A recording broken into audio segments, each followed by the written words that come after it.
Карев театрында артист спектаклін қойған ек Ренат Абай Айыпов білен. Шунда тәжірибем бірінші деп әтірге бола.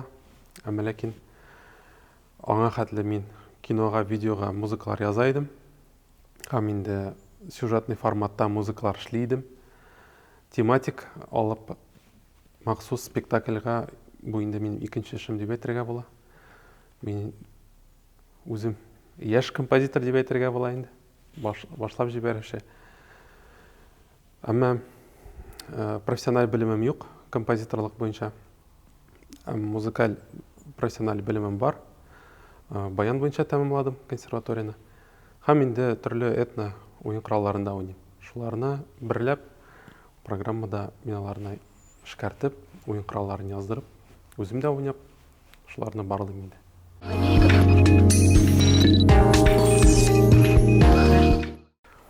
Түрлі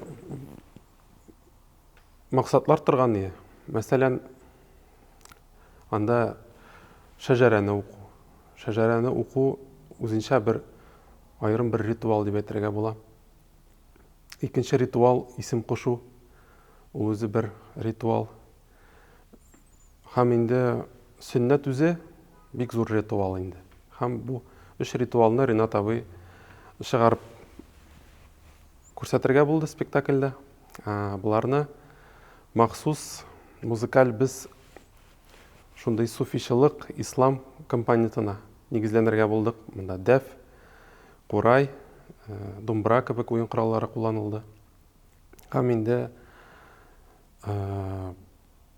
мәсәлән сүннәт моментында, сүннәт процессында мөнәҗәт темалар кулланылды. Алар инде инструменталь уйналды.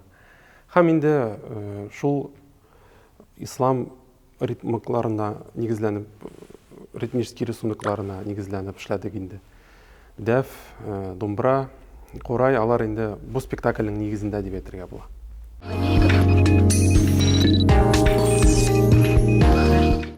Үзенчәлеге тагын әйтәләм.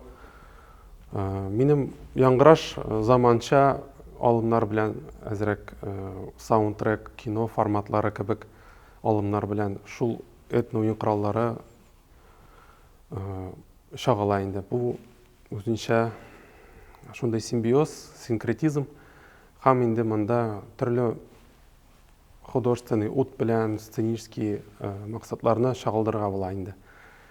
Һәм дә менә бу җитмәгән татарлык, җитмәгән моң аларны менә шул уен кораллары белән бирәм мин.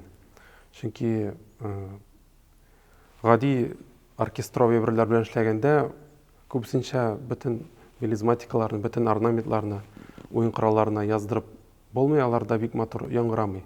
Оркестрга анда нигә. Менә махсус табигый уен коралларында уйнагач, курайларда, думбрада, дәфтә, кайчак кылкыбызда да алар инде менә шул компонентны шагылдыра, ача, һәм инде бу безгә бик якын әйбер.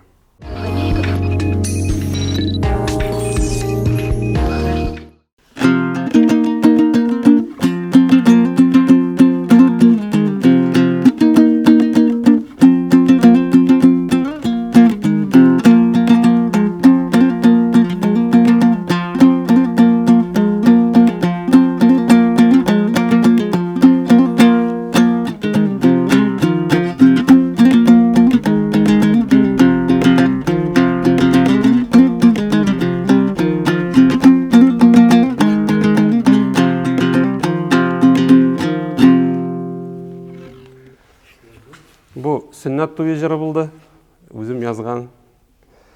Уйнадым мин Астрахан татар думбрасында бер реконструкция. Һәм инде бу уен коралы шул әсәрдә яңгырый спектакльдә. Һәм башыгызда да яңгырый.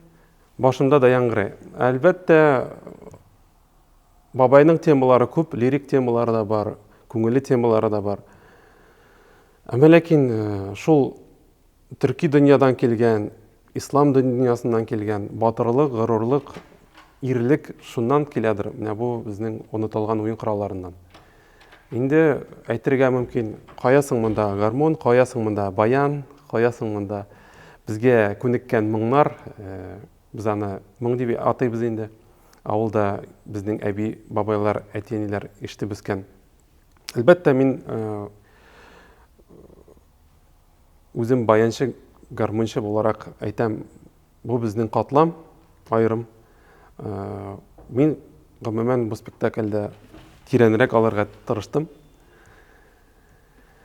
Һәм инде катламны тирәнрәк алып, урта гасыр музыкасына, мәдәниятенә төшенергә теләгән идем. Һәм думбра, дәф, курай, ятаган, кулкубыз кебек уен коралларын торгызып, аларны спектакльдә ишетү минем максатым бу.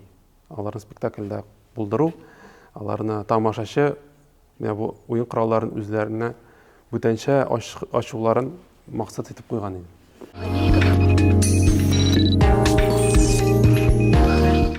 Әйтәсем килә, әлбәттә, спектакльнең сюжетларында торган менә бу өч үзек. Ул бүгенге мәдәниятнең, бүгенге халыкның проблемаларының зачаточный состояниесын күрсәтә инде. Әлбәттә, аның әдәби әсәрләре әзрәк теге күрәгезчелек буларак безнең проблемаларны ачты алданрак. Һәм без шуннан да аларның шагылуларын күрәбез бүгендә. Ничек кенә без күпме генә укысак та, булар инде шыңга аша бара, кызганычка инкыйраз бара, ул инде безне сөрә. Әмма ләкин тискәрәктән карасак, безнең бүген аңа хәтле мөмкинлекләр юк иде. Бездә шул кадәр театрлар бар, шул кадәр көчләр бар, шул кадәр мөмкинлекләр бар, электә булмаган. Әмма аңа карамастан инкыйраз үзе бара, безне изә,